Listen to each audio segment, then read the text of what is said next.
The roast was dry, but the wine was flowing as Bianca passed the platter around the table. She laughed a little too loudly at something Gabriel said and leaned close enough to pretend I wasn't there. I reached to clear a plate and brushed her shoulder by mistake. That's when she turned, hand raised, sharp and sudden, and slapped me so hard my earring fell to the floor. No one moved, not even my son.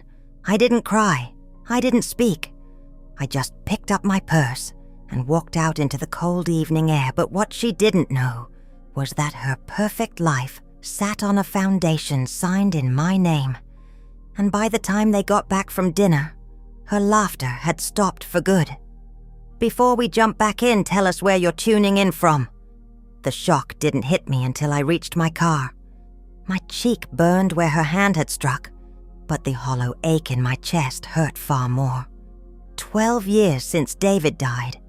12 years of helping Gabriel build his life, of setting aside my own needs to ensure my son had every opportunity. And now, at 64, I had become invisible in the very house my money had bought. The lakeside mansion gleamed against the twilight sky, its windows casting golden rectangles onto the manicured lawn. I had arrived 3 hours earlier to help prepare for this dinner, an important night for Gabriel's business connections. I'd arranged flowers, polished silver, and adjusted place settings while Bianca directed the catering staff with imperious efficiency. "Mother, could you check that the wine is properly chilled?" Gabriel had asked, barely looking up from his phone. "And perhaps stay in the kitchen when the Hendersons arrive. Bianca wants everything to flow smoothly." I had nodded, swallowing my disappointment. Once again, I was to be hidden away, a remnant of Gabriel's less polished past that might embarrass him in front of Vancouver's elite. The seamstress's widow, with her slight accent and modest clothes, didn't fit the image Bianca cultivated so carefully. Now, sitting in my car with my hand pressed against my burning cheek, I realized I had finally reached my limit. The slap wasn't just a slap. It was the culmination of 1,000 small humiliations. The way Bianca corrected my grammar. The family photos where I was positioned at the edge, easy to crop out. The dinner conversations steered away from any mention of the early days when Gabriel and I struggled to make ends meet. I started the engine, my hands steadier than they had any right to be. The evening air carried the scent of the lake as I drove away from Sterling Bay's exclusive shoreline, past the gated communities, and toward my modest condominium downtown. The lights of Vancouver sparkled across the water, beautiful and indifferent to my pain. My home welcomed me with familiar silence. I hung my coat, slipped off my shoes, and moved through the darkened rooms without turning on the lights. In my home office, I unlocked the bottom drawer of my filing cabinet and withdrew a leather portfolio I hadn't opened in years. Inside were the documents that told the true story of my family's success. Property deeds for Gabriel and Bianca's lakefront mansion, held in a trust I controlled. Ownership papers for the building that housed Gabriel's design firm. Bank statements showing the regular transfers that had supplemented their lifestyle for over a decade. When David died unexpectedly at 52, he left me with a small insurance policy and our struggling tailoring shop. What no one knew, not even Gabriel, was how I had transformed that modest beginning into a small fortune. While working days at the shop, I spent nights studying real estate and investment strategies. I bought my first property when Gabriel started college. By the time he graduated, I owned 3 buildings in an area that would soon become trendy. As Gabriel launched his business, I quietly provided the capital he needed, always through channels that obscured my involvement. When he and Bianca married, I helped them secure their dream home through a complex ownership arrangement that left me as the primary deed holder. I wanted my son to feel successful, to believe he had escaped the constraints of our humble beginnings through his own merit. Perhaps that had been my mistake. I picked up my phone and dialed a number I knew by heart. Victor? It's Lords. My voice sounded calmer than I felt. I need you to implement Plan B. Yes, all of it. Tonight. Victor Ruiz had been my lawyer and friend for 20 years. He had helped me structure my investments and had always questioned my decision to keep Gabriel in the dark. Are you sure?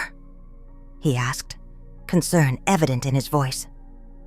This will change everything, Lords. It already has, I replied, touching my cheek again. They'll be at dinner for at least another hour. Can you arrange for the locks to be changed before they return? Consider it done. I'll call you when it's finished. After hanging up, I moved to my bedroom and began packing a small overnight bag. Not because I needed to leave. This condo was mine alone, one property I had never leveraged for Gabriel's benefit. But because I knew the confrontation would come soon, and I wanted to be prepared for any outcome. As I folded a sweater into my bag, I caught sight of my reflection in the mirror. A streak of mascara had traced a path down my right cheek, and a faint redness still marked where Bianca's hand had struck. I wiped away the mascara and studied myself with clear eyes. I had spent too many years being pushed to the margins of my own life. The dinner tonight, where I had been relegated to serving drinks before being physically struck, was simply the final scene in a long, slow erasure. Gabriel's silence in that moment told me everything I needed to know about what I had become in his eyes. My phone buzzed with a text from Victor. Locksmith finished. Security codes changed. Financial holds in place. And so it was done. The machinery of consequence set in motion with a few calls and keystrokes. By morning, Gabriel would discover that his business accounts were frozen. Bianca would find her credit cards declined. The house they believed was theirs would suddenly reveal its true ownership. I wasn't seeking revenge exactly. What I wanted was recognition, to be seen, to matter. Outside my window, the night had deepened. Somewhere across the city, my son and his wife were finishing their dinner, laughing with their guests, unaware that their world was already changing. I wondered if Elena, my 15-year-old granddaughter, had noticed my absence. She was the only one who sometimes seemed to see me clearly. I sat down at my desk and began drafting letters, one to Gabriel, one to Elena, and one to Bianca. The words came easily now, flowing from a place of clarity I hadn't accessed in years. When tomorrow came, they would need to understand why their foundation had suddenly shifted beneath them. The future was uncertain, but one thing was clear.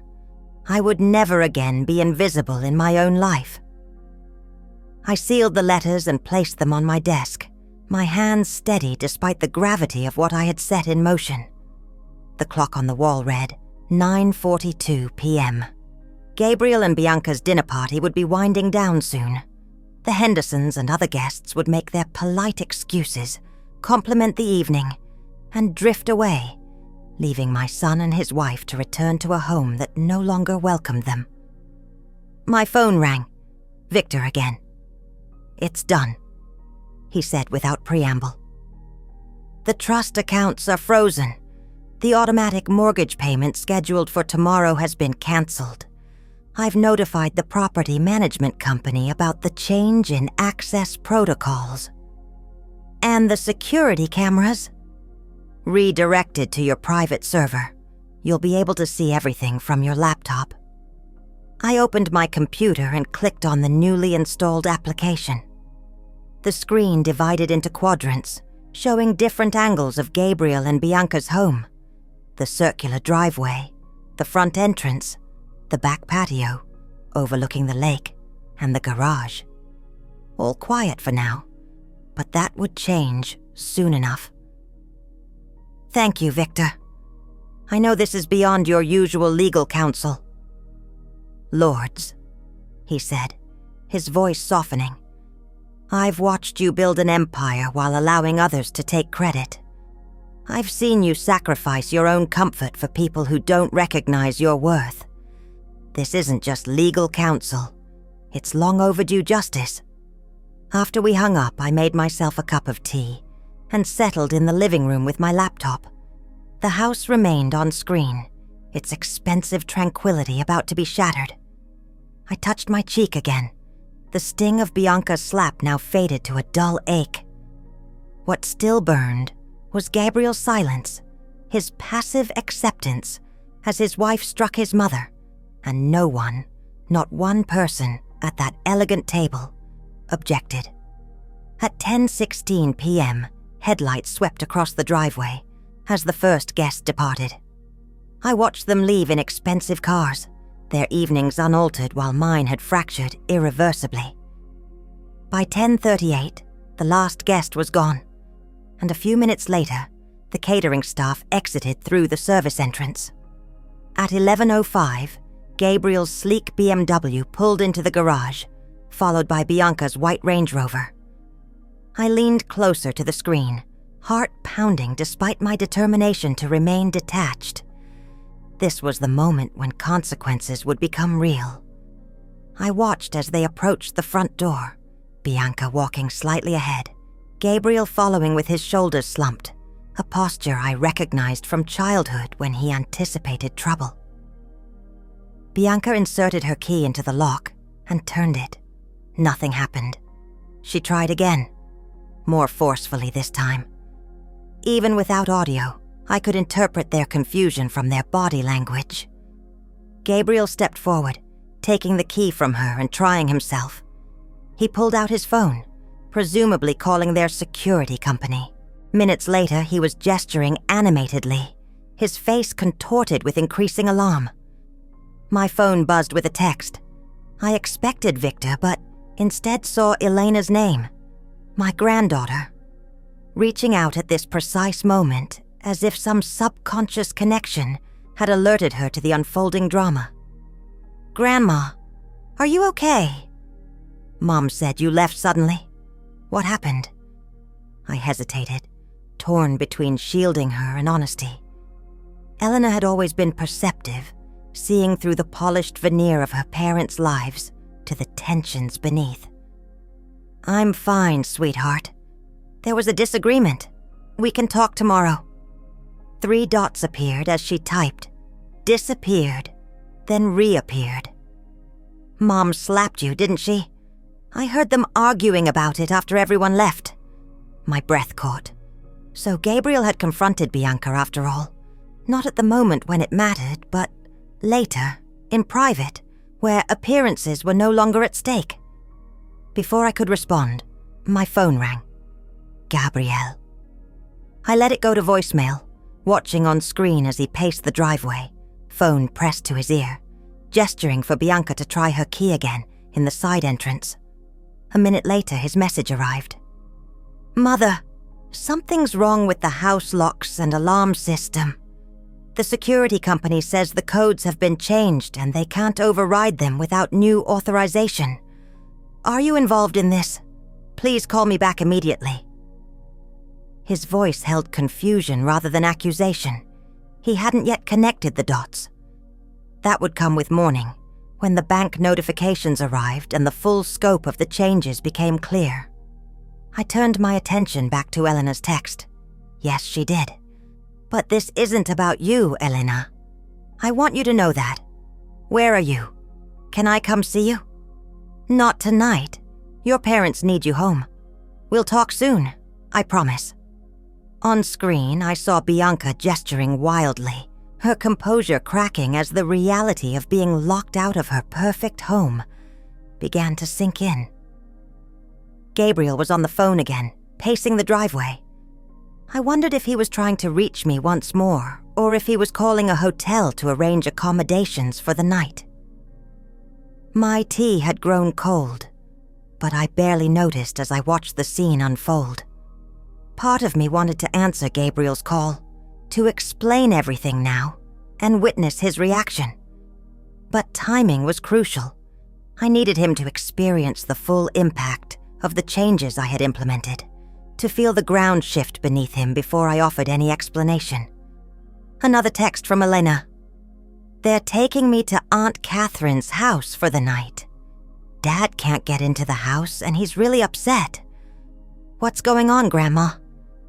Catherine was Bianca's sister, always ready to enable her siblings' worst tendencies. Of course they would run to her in a crisis. "It's complicated, sweetheart. Try to get some sleep. Things will make more sense tomorrow." I watched as Gabriel ushered Bianca and Elena into his car. Bianca was gesturing emphatically, her body language suggesting she was already constructing a narrative where she was the victim rather than the perpetrator. The car backed down the driveway and disappeared from view. The house stood silent and dark, inaccessible to those who had taken it for granted. Like me, I thought with a bitter satisfaction that surprised me with its intensity. My phone rang again, Victor checking in. "They've left," I told him, "presumably to stay with Bianca's sister." "Are you all right, Lords?"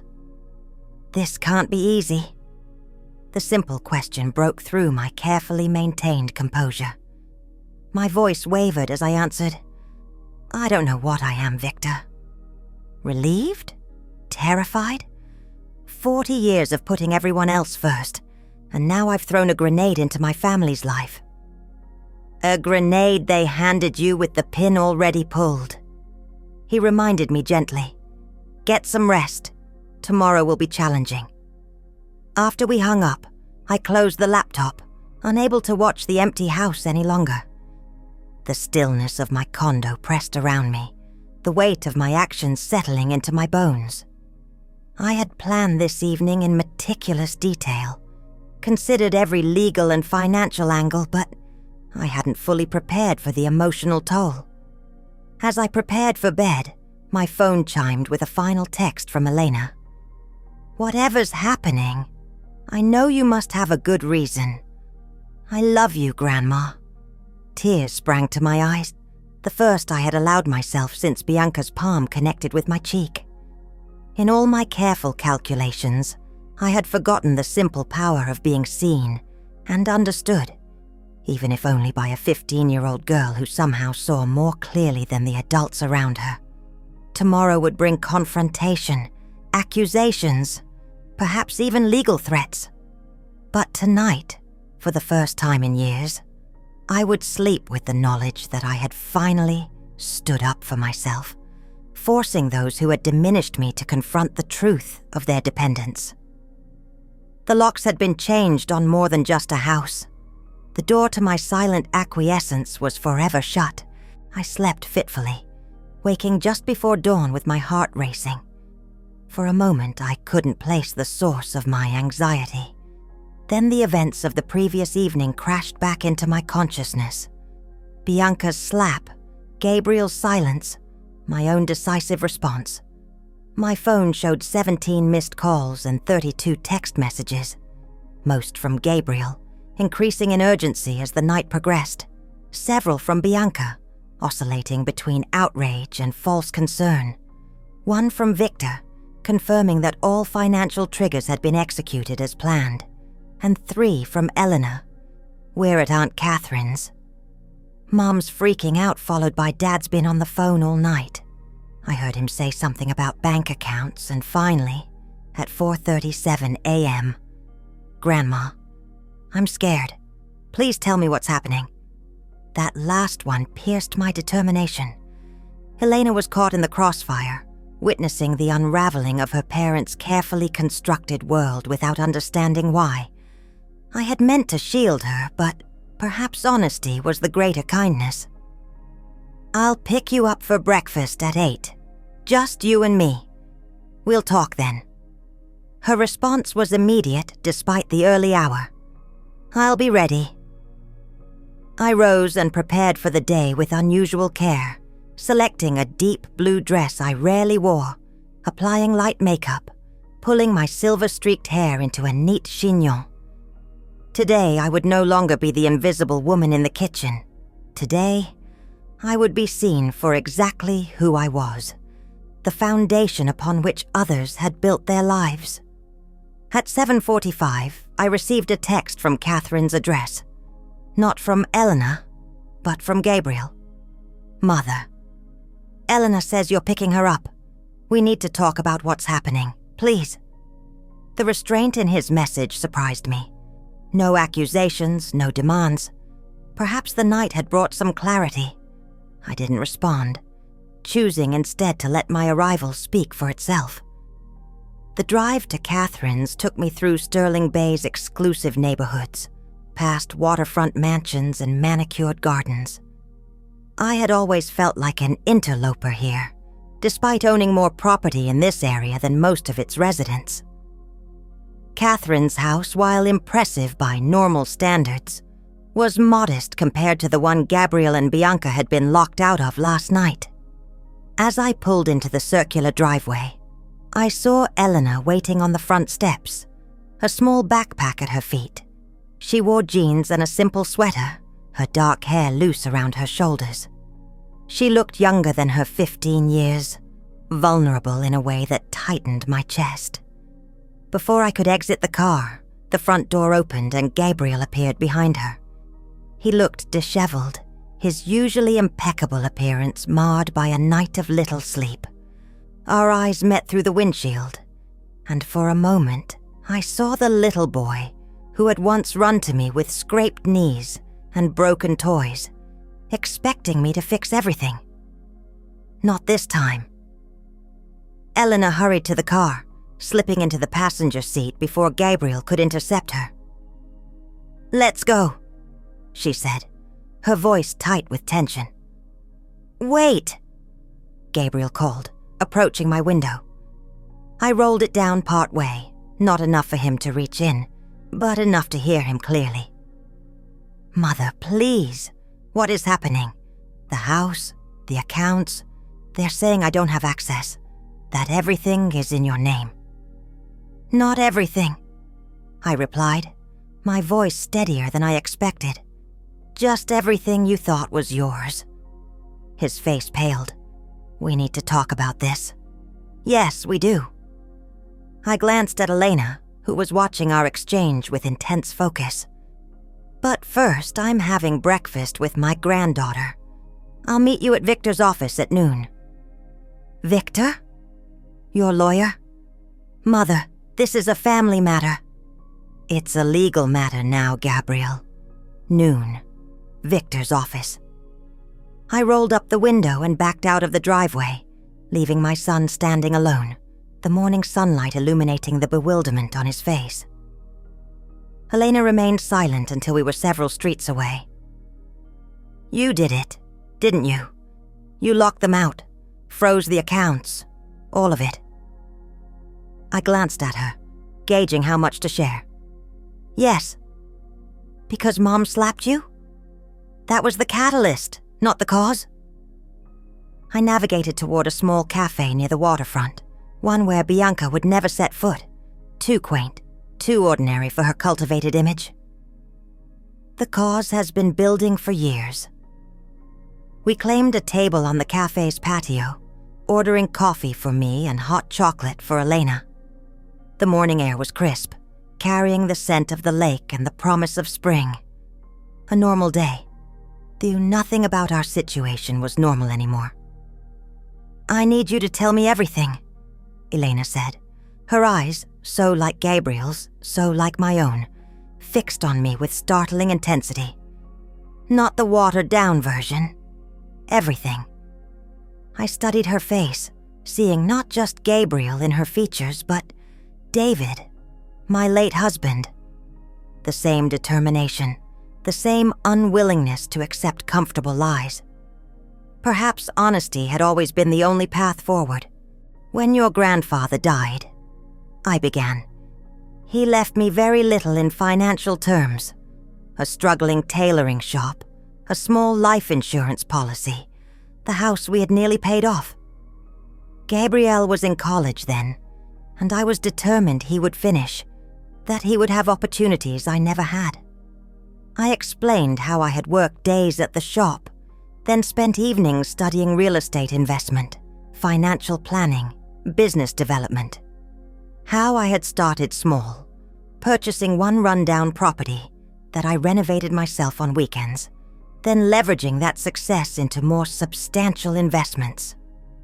By the time your father graduated, I had built something significant. When he wanted to start his design firm, he needed capital. I provided it, but through channels that made it appear he had secured independent investors. When he met your mother, and they wanted that house on the lake, I purchased it through a trust, creating a payment arrangement that was far below market value. Eleanor's eyes widened. The house is actually yours? The house, the building where your father's firm operates, the vacation property in Whistler, several other investments, all are legally mine, though I've allowed your parents to believe otherwise. But why? She asked, bewilderment clear in her voice. Why let them think it was all theirs? The question struck at the heart of my choices, forcing me to confront motives I had never fully articulated, even to myself. Pride, I suppose. Both mine and theirs. I wanted Gabriel to feel successful, to believe he had created security for his family through his own efforts. And I didn't want to be seen as interfering, as the mother-in-law who wouldn't let go, especially after he married Bianca, who made it very clear that my background, my accent, my entire existence was an embarrassment to her. That's messed up, Elena said bluntly, both what you did and how they treated you. Her assessment, while painful, was fair. Yes, it is.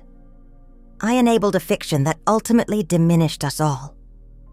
The waiter arrived with our breakfast, waffles for Elena, an omelette for me. We ate in silence for a few minutes, the weight of revelation settling between us. Will you take everything away? Elena finally asked, her voice small. Make us homeless? No, sweetheart, that was never the intention. I reached across the table to squeeze her hand. I wanted recognition, not revenge. But after years of being treated as invisible, after being slapped and humiliated in my own family, I needed to force the issue. Elena nodded slowly. What happens next? I meet with your father at noon. We discuss terms, a new arrangement based on truth and mutual respect. And Mom? I couldn't keep the edge from my voice. That depends on her, on whether she can accept the reality of who I am, of what I've built. Elena pushed her plate away, appetite apparently gone. She won't. Her whole thing is appearances. Finding out Grandma is the real power behind everything. She shook her head. It'll break her. Perhaps it's time for some things to break, I said softly, so they can be rebuilt correctly. As we prepared to leave the cafe, Elena surprised me by wrapping her arms around my waist, hugging me with unexpected fierceness.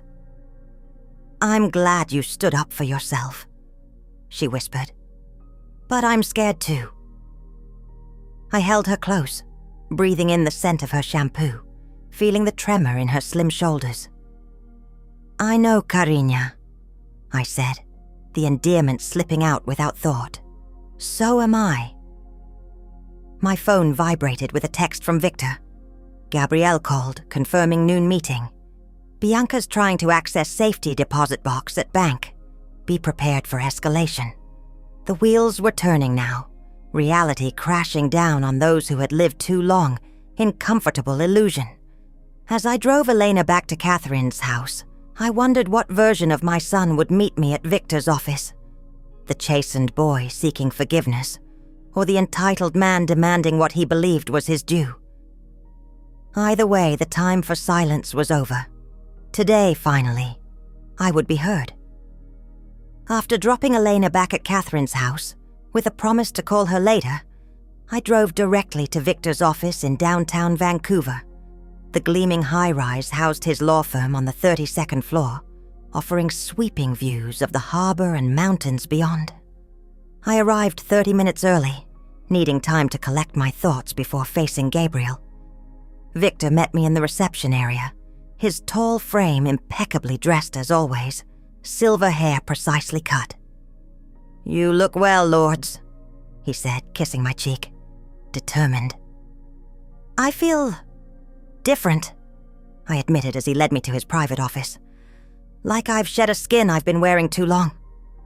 It suits you." He gestured toward a leather chair. "Coffee."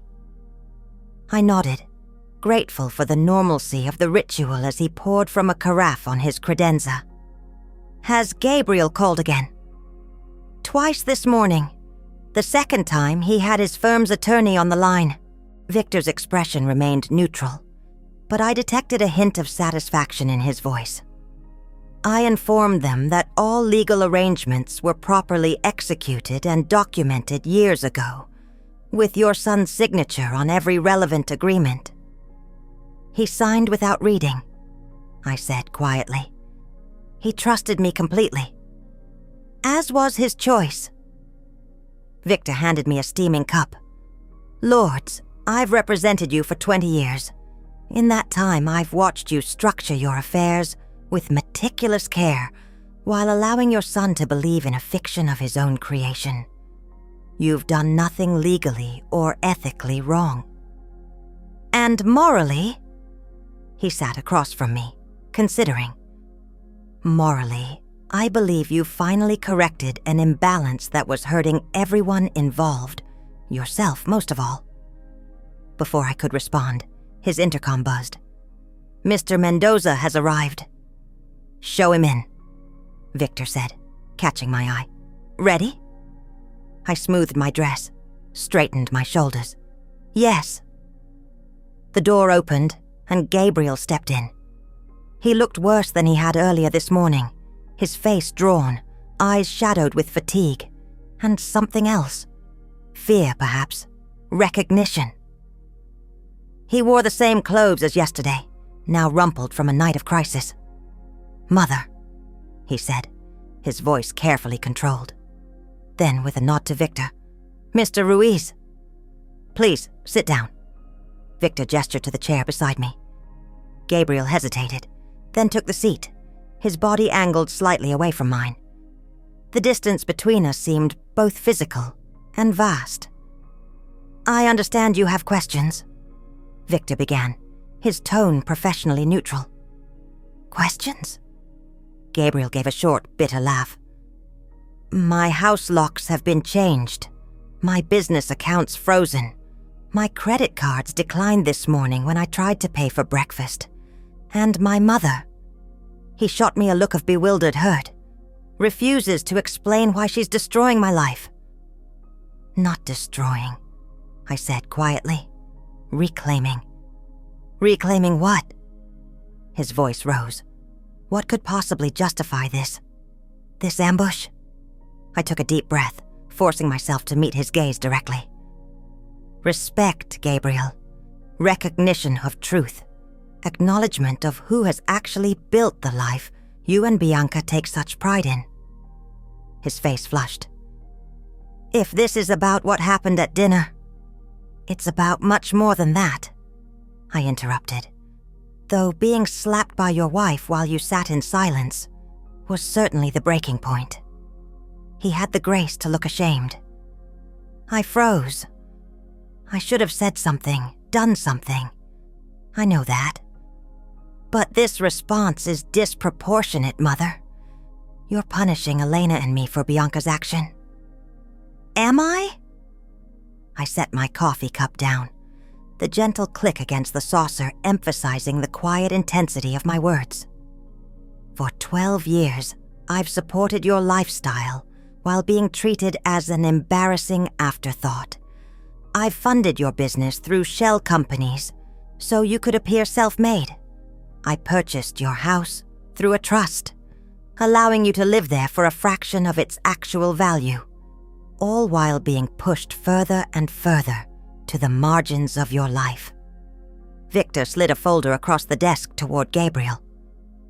"These are the legal documents outlining your mother's ownership of the properties in question, as well as the investment structures supporting Mendoza Design Group. You'll note your signature on each agreement." Gabriel opened the folder, his hands unsteady as he flipped through the pages. I watched his expression shift from disbelief to dawning comprehension. "These are... I remember signing some of these, but..." I thought. He looked up at me. "You told me they were routine paperwork for the business loans." "And you signed without reading," I said, "because you trusted me to handle the details, as I always had." "But the house. I make payments every month." "To a trust I control, at 30% below market rate." He stared at the documents, then at me, as realization continued to sink in. "All this time, everything we have, it's been you?" "Not everything," I acknowledged. "Your talent, your vision for the business, those are yours. But the capital, the infrastructure that allowed those gifts to flourish, yes, that came from me." "Why?" The simple question carried layers of hurt and confusion. Why create this elaborate fiction?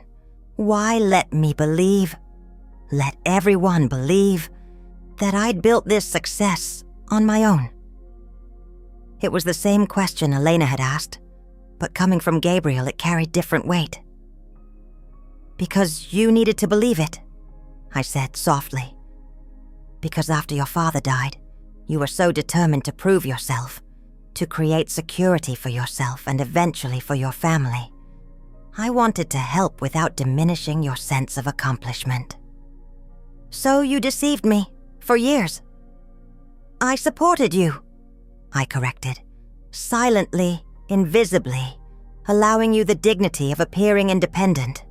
And in return, I gradually lost my own dignity, becoming the awkward mother who was tolerated rather than respected."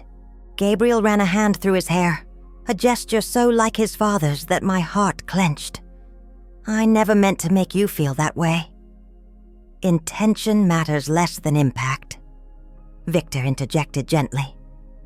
"The reality is that your mother has been systematically sidelined in a life she herself built." Gabriel looked genuinely stricken. "And now? What happens now? Are you taking everything away?"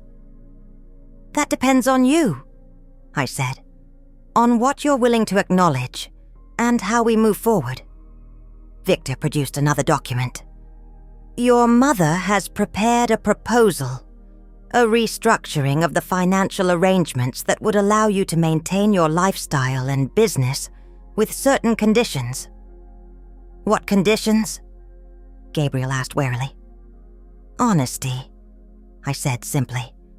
"Public acknowledgement of my role in building your success. Regular family dinners where I'm treated as the matriarch, not the help. And a renegotiation of the house arrangement. You can continue living there, but with formal recognition that it remains my property." He absorbed this, his expression unreadable. "And if I refuse?" "Then the assets remain frozen," Victor stated matter-of-factly. "The house would need to be vacated within 30 days. The business loan would become due in full." Gabriel stood abruptly, pacing to the window. The Vancouver skyline stretched before him, indifferent to our family drama. "Bianca will never accept this," he said finally. "Her whole identity is wrapped up in our social position, in the narrative we've created." "That's a fiction that can no longer stand," I replied, "for any of us." He turned back to face me. "You do realize you're likely ending my marriage?" The accusation hung in the air between us. I felt its weight, considered its truth. "If your marriage cannot survive honesty, Gabriel, then perhaps it shouldn't survive at all." He flinched as if I'd slapped him, and I immediately regretted the harshness of my words. "I don't want to hurt you," I added more gently. Or Elena. This isn't about punishment. It's about correction, about finally being seen for who I am and what I've built. At the expense of everything I thought I was. His voice was hollow.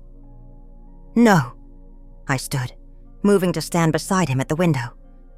You are still my brilliant creative son. Your vision for your business is still yours.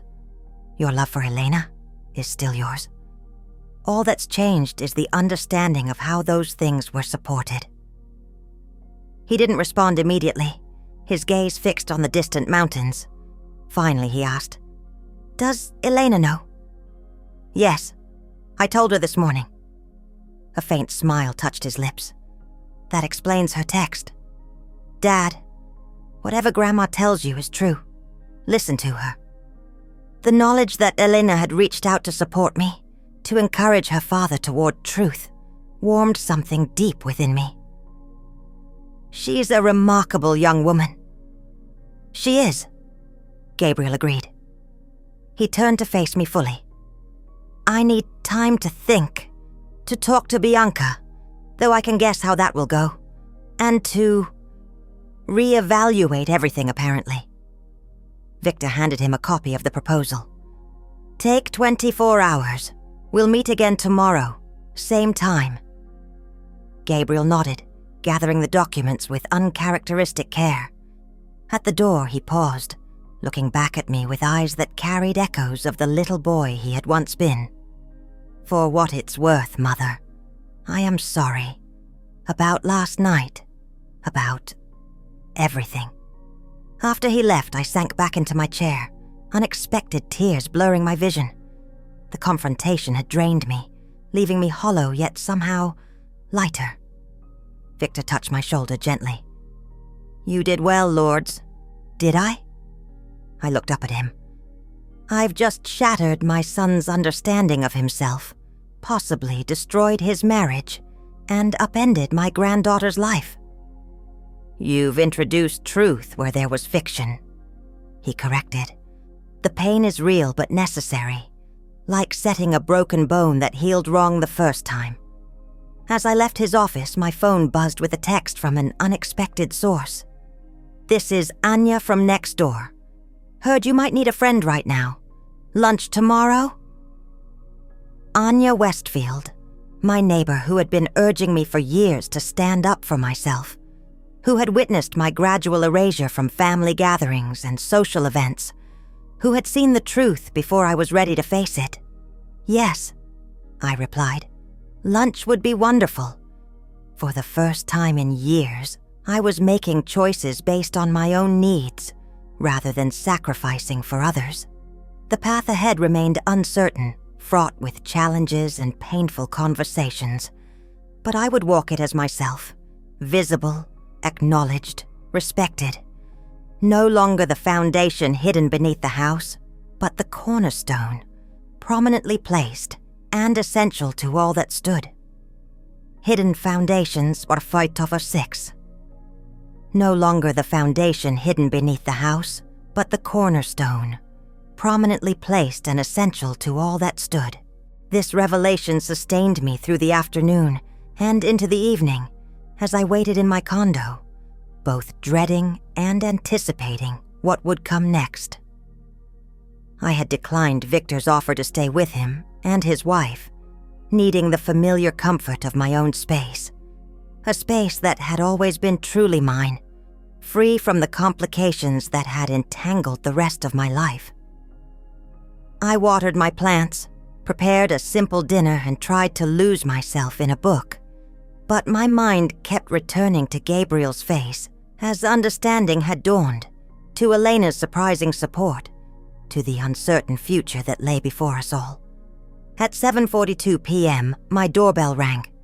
I wasn't expecting anyone, and for a moment I hesitated, wondering if Bianca had come to confront me. But when I checked the security camera, I saw Elena standing in the hallway, a small overnight bag clutched in her hands. I opened the door immediately. Elena, what are you doing here?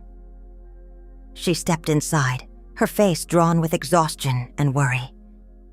Dad and Mom have been fighting all afternoon. After he got back from the lawyer's office, he tried to explain everything to her, and she just lost it, screaming, throwing things. She set her bag down, her shoulders slumping. I couldn't stay there anymore. Does your father know you're here? She nodded. I told him I needed space. He said he understood. A small, sad smile crossed her face. He's different today, quieter, like he's seeing everything clearly for the first time. I guided her to the living room, noting how she curled into the corner of the sofa, making herself smaller, as if trying to disappear from the conflict surrounding her. Are you hungry? I could make you something. No, Her voice caught. I just needed to be somewhere that didn't feel like it was falling apart. The irony wasn't lost on me, that in the midst of the upheaval I had caused, my home had become a sanctuary for my granddaughter. I sat beside her, giving her space but close enough to offer comfort. Tell me what happened after your father returned from the meeting. Elena tucked her feet beneath her, looking suddenly younger than her 15 years. He came back with all these papers. He looked, shocked. Like when you see someone get hit in a movie, and they don't register the pain right away. She twisted a strand of dark hair around her finger. He asked Mom to sit down, said they needed to talk about something important. I was supposed to go to my room, but I listened from the hallway. And? I prompted gently when she fell silent. He told her everything, about how you owned the house, funded his business, all of it. She didn't believe him at first, thought it was some kind of joke. Then he showed her the papers, and she... Elena's eyes met mine, troubled and confused. She called him pathetic, said he'd been living off his mother's charity all this time, pretending to be successful when he was just a fraud. I winced hearing Bianca's cutting voice in my mind. That must have been difficult for your father to hear. He didn't even defend himself. He just sat there, taking it, like he agreed with her. Elena's voice sharpened with unexpected anger. But then she started in on you, calling you manipulative, saying you'd planned this all along to humiliate her. That's when Dad finally spoke up. He told her she was wrong, that you'd only ever tried to help, and that the real problem was how we'd all treated you. A lump formed in my throat. Despite everything, Gabriel had defended me, had recognized, at least in that moment, the truth of our situation. What did Bianca say to that? Elena's expression darkened. She said he had to choose, you or her, that she wouldn't live in a house you owned or take any money connected to you, that if he wanted to save their marriage, he had to break ties with you completely and figure out how to support them on his own. I see. The ultimatum didn't surprise me, though the swiftness of it did. And what did your father say? That's the weird part. He got really calm and said, I need to think about what matters most. Then he just walked out. Didn't take the car, just started walking. She shook her head. Mom started throwing things after that. I waited until she locked herself in their bedroom, then packed a bag and called a rideshare. I absorbed this information, trying to imagine Gabriel, my appearance-conscious, conflict-avoiding son, walking away from such a confrontation, literally taking to the streets to clear his head. It suggested a depth of reflection I hadn't expected so soon. You're welcome to stay here as long as you need to, I told Elena. The guest room is always ready for you. Thanks, Grandma. She hesitated, then asked, What's going to happen to all of us? It was the question I'd been asking myself since I walked out of that dinner party, since I made the call to Victor that set everything in motion. I don't know exactly, I admitted. But whatever happens, I promise you won't lose either your father or me. Some things may change. Where you live, perhaps even your parents' relationship. But you will always have family who loves you. She nodded, seeming satisfied with this honest if incomplete answer. Can I use your shower? I feel like I've been wearing these clothes forever. Of course. There are fresh towels in the bathroom cabinet. After she disappeared down the hallway, I checked my phone to find 2 missed calls from Gabriel and a text. Elena told me she's with you. Thank you for giving her a safe place. We need to talk, but not tonight. Tomorrow? I replied simply. She's safe. Yes, tomorrow. As I set the phone down, it rang again. Anya from next door. I saw your granddaughter arrive, she said without preamble. Everything okay? Anya's apartment shared a hallway with mine, her door directly across from my own. Over the years, she had become a casual friend, occasionally joining me for coffee or a glass of wine, always encouraging me to stand up for myself with my family. As okay as can be expected, I replied. Family upheaval in progress. Finally told them, did you? Her voice carried a note of satisfaction. About time. Listen, I made too much lasagna. Why don't I bring some over? Teenagers are always hungry, and you look like you could use a friend. Before I could answer, she added, This isn't negotiable, lords. I'm coming over in 10 minutes. Make sure you have wine open. After we hung up, I found myself smiling despite the circumstances. Anya's direct approach was refreshing. No hidden agendas, no carefully maintained appearances, just straightforward friendship, offered when needed most. True to her word, she appeared at my door 10 minutes later, bearing a casserole dish that filled the hallway with the aroma of garlic and tomatoes. At 68, Anya carried herself with the confident energy of a much younger woman, her silver hair cut in a stylish bob, her clothes colorful and slightly eccentric. Emotional crises require carbohydrates, she announced, sweeping into my kitchen and setting the dish on the counter. Where's the wine? I indicated the bottle I'd already opened, and she nodded approvingly. Good choice. Now, tell me everything while we wait for your granddaughter to finish her shower. So I did, sparing no details about the dinner party, Bianca's slap, my financial revelations, and the aftermath that had sent my granddaughter seeking refuge with me. Anya listened without interruption, sipping her wine and occasionally nodding as if pieces of a puzzle were falling into place. I've watched this coming for years, she said when I finished. Every time they excluded you from family events, every time they diminished your contributions. I'm just glad you finally drew the line. Was I wrong to keep the financial arrangements secret for so long? It was the question that had been nagging at me, the doubt that undercut my certainty. Wrong? I don't know about wrong. Misguided, perhaps. Anya refilled our glasses. You meant well, protecting Gabriel's pride, enabling his independence. But in trying to lift him up, you allowed yourself to be buried. Her assessment struck me as both harsh and accurate. And now? Now you get to rise. She clinked her glass against mine. It won't be easy. Bianca will fight. Gabriel will struggle, but in the end, truth is healthier than fiction.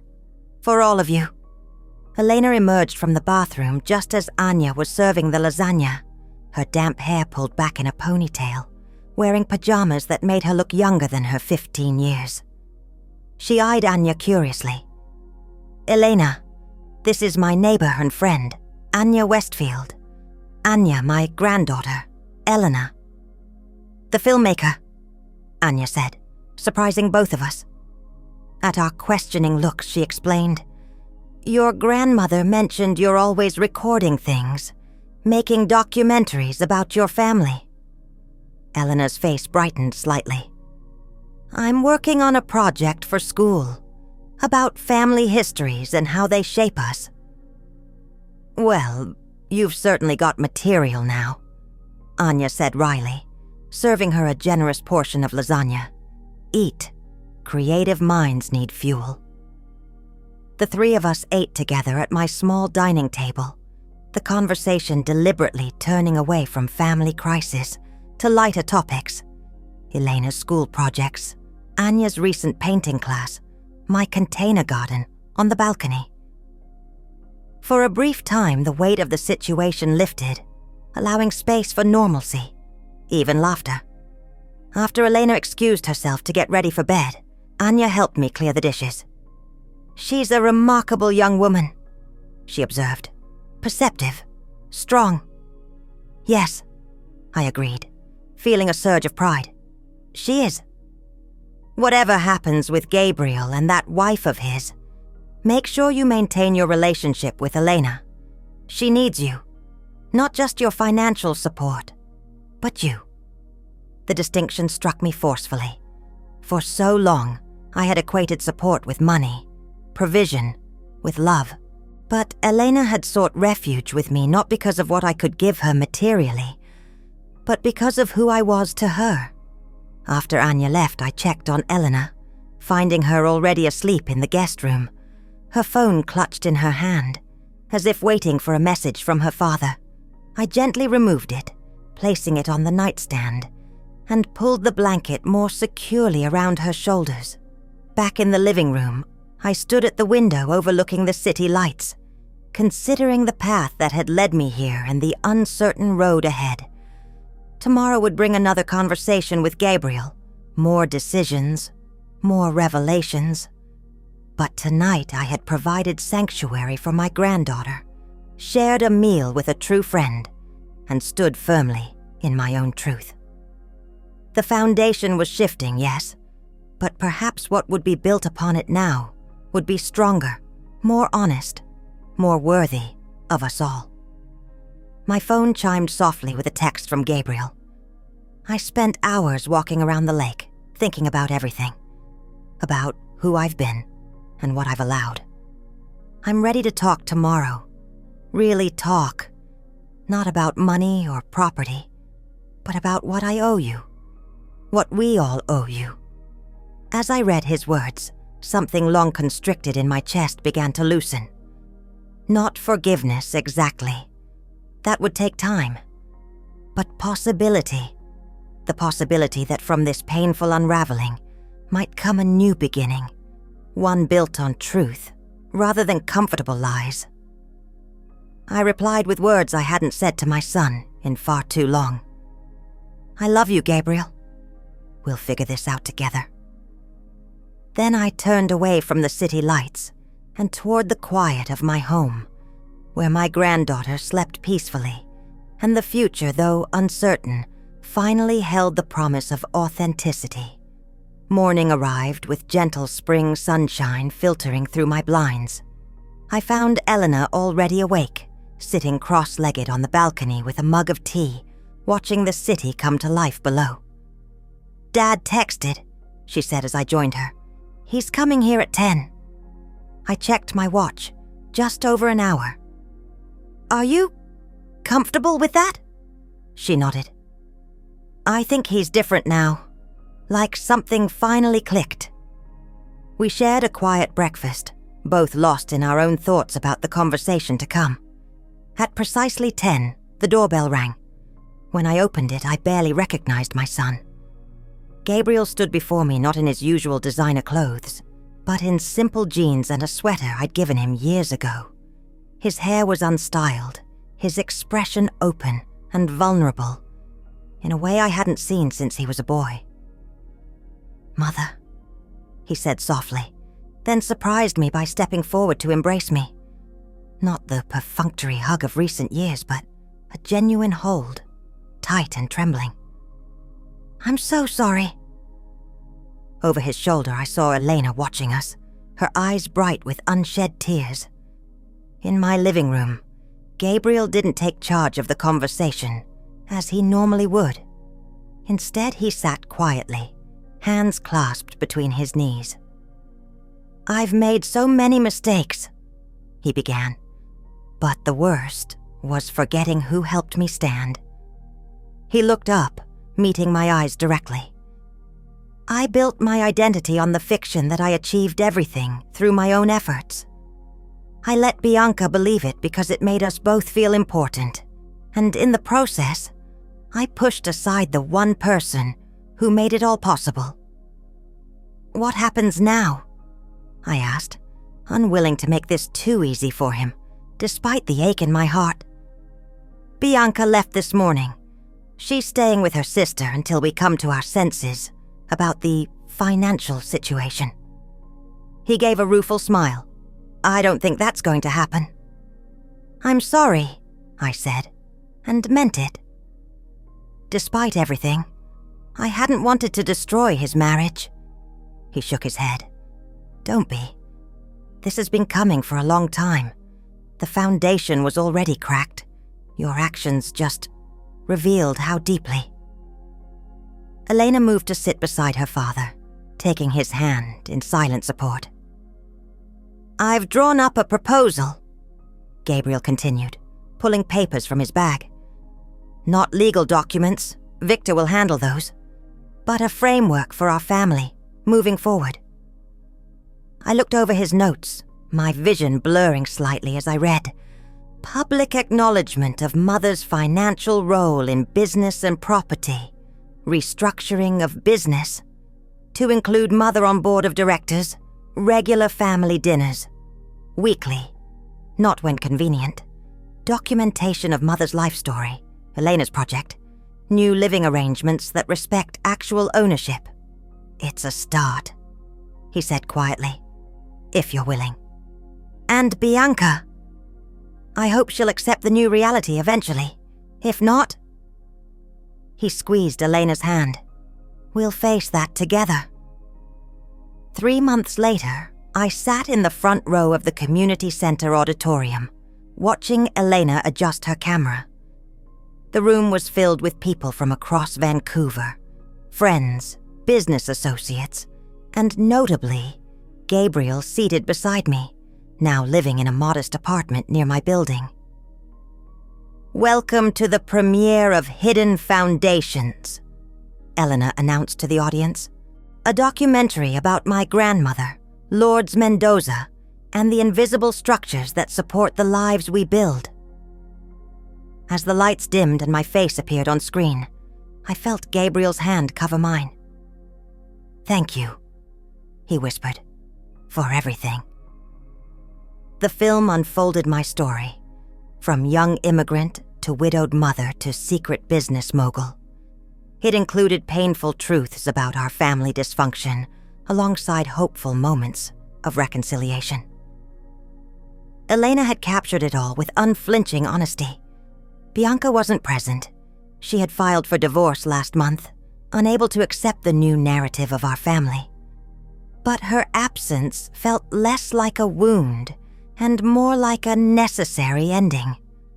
As applause filled the room after the final scene, I remained seated, momentarily overwhelmed. Anya appeared beside me, offering her hand. "Well done," she said. "Not just the film, everything." Standing to acknowledge the audience's recognition, I surveyed the faces before me. Gabriel, Elena, Victor, Anya, and others who now saw me clearly for perhaps the first time. No longer hidden, no longer silent. The foundation made visible at last.